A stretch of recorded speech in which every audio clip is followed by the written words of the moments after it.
1 में ही प्रश्न क्रमांक 2 हल करेंगे। तो आइए सबसे पहले हम लोग प्रश्न ही पढ़ लेते हैं।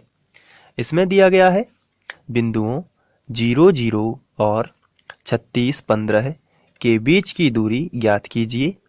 क्या आप दोनों शहरों के बीच की दूरी ज्ञात कर सकते हैं? तो बिल्कुल कर सकते हैं। इसके लिए हम सबसे पहले लिखेंगे, माना बिंदु A और ये B है, तो हम लिख लेते हैं। तो सबसे पहले हमने ये लिख लिया। अब आपको यहाँ पर x1/1 और x2/2 दे देना है। तो हम यहाँ पे लिख लेते हैं, यहाँ ये है x1, ये है y1। तो x1 बराबर 0, y1 बराबर 0, दोनों ही 0 हैं। अब यहाँ पर देखिए, ये है x2 और ये है y2, तो इसको भी आप यहाँ पर लिख लीजिए। x2 है 36 और y2 है 15, ये भी हमने लिख लिया। इसलिए दोनों शहरों के बीच की दूरी यानी AB हो जाएगी, क्योंकि A 0, 0 है और B 36, 15 है। तो दोनों शहरों के बीच की दूरी क्या होगी? AB। तो यहाँ पर हम लिख लेंगे, अतः दोनों शहरों के बीच की दूरी, और इसे हम AB बोलते हैं। तो AB हो जाएगी दोनों शहरों के बीच की दूरी। फॉर्मूला लगाएंगे दो बिंदुओं के बीच की दूरी का, जो कि होता है √x2 माइनस x1 का वर्ग प्लस y2 माइनस y1 का वर्ग। ये फॉर्मूला है। चलिए आगे हम इनमें मान रखेंगे। तो AB बराबर हम ये लिखेंगे √ यहाँ पर देखिए x2 जो है वो कितना है? 36। तो आपको लिखना है 36, माइनस लगा है तो यहाँ पे माइनस लगा दीजिए। x1 कितना है? 0, तो यहाँ पे आपको लिखना है 0। फिर वर्ग लगा है तो वर्ग लगा दीजिए, प्लस लगा है तो प्लस। y2 का मान कितना दिया गया है? 15 है, तो आपको यहाँ पर लिख देना है 15। फिर क्या लिखा है? माइनस, तो ये लगा दिया माइनस। y1 कितना है? तो y1 तो 0 है, तो यहाँ पर आएगा 0, और वर्ग लगा है तो ये रहा वर्ग। फिर हम लिखेंगे आगे नेक्स्ट स्टेप में AB बराबर के नीचे बराबर √ 36 में से 0 जाएगा तो 36 ही रहेगा, कोई फर्क तो पड़ने वाला है नहीं 0 घटने से, तो वर्ग लगेगा तो वर्ग ही रहेगा। यहाँ पर प्लस 15 में से भी 0 जाएगा तो कोई फर्क नहीं पड़ेगा, तो ये 15 ही रहेगा, और वर्ग लगा है तो ये वर्ग। आगे बढ़ते हैं। AB बराबर √ 36 का वर्ग करना है और 15 का वर्ग करना है। तो इसके लिए हम रफ का इस्तेमाल कर लेते हैं। 36 गुणित 36 करेंगे सबसे पहले, तो आपको गुणा कर देना है। तो 6 6 36 की 6, हाथ से ला जाएगी 3, 6 तिया 18, 18 19 20 21, तो ये 216 है। फिर 3 6 18 की 8, हाथ से ला जाएगी 1, 3 तिरका 9, 9 और 1 10, तो ये हमने गुणा किया। अब इसको जोड़ लेते हैं।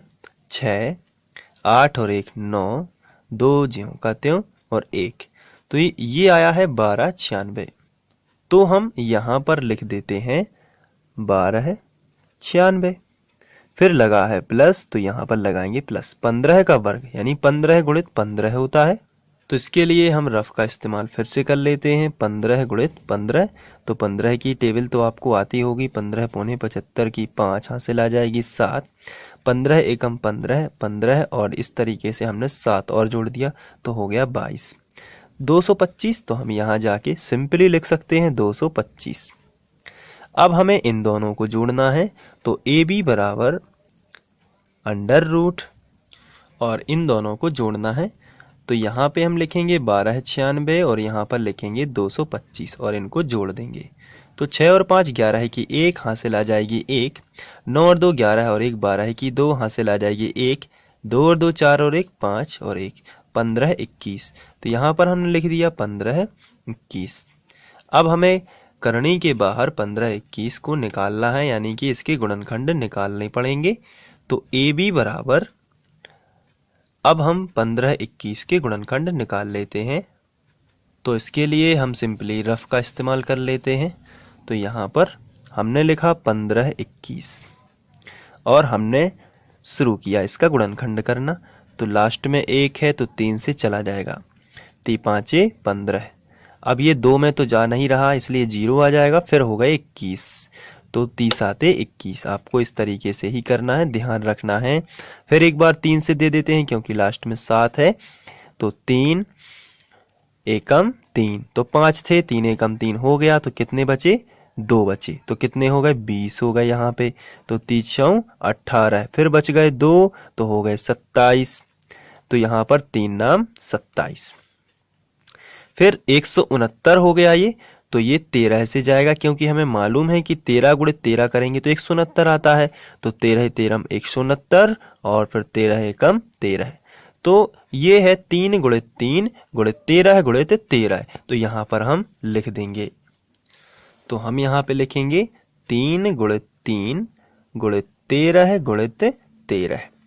अब हमें जोड़ी निकाल लेना है, तो आप ये कर लेंगे इसके आगे, क्योंकि ए बी बराबर 3 की जोड़ी तो 3 बाहर और 13 की जोड़ी तो 13 बाहर। तो ये 13 तिया कितने हो गए? तो आंसर है 13 तिया 39। तो ये हो गया 39 और यहाँ पर आप लिखोगे इकाई। इकाई का मतलब होता है कि यहाँ पर दूरी सेंटीमीटर में भी हो सकती है, दूरी मीटर में भी हो सकती है, किलोमीटर में भी हो सकती है। तो आपने सिंपली लिख दिया इकाई, मतलब जो भी आपको इकाई होगी वो यहाँ पर आ जाएगी। तो इस तरीके से आप इसको सॉल्व करेंगे बड़ी ही आसानी से। तो आशा करता हूँ कि आप लोग इसको ध्यान से कर लेंगे और अपनी मेहनत करते रहेंगे जब तक परीक्षा नहीं आ जाती है। और जितने चैप्टर यहाँ पर हो चुके हैं आप उन सभी को बड़ी मेहनत के साथ में करते रहिए, अपना आत्मविश्वास बनाए रखिए, आपको निश्चित ही सफलता मिलने वाली है। Thank you.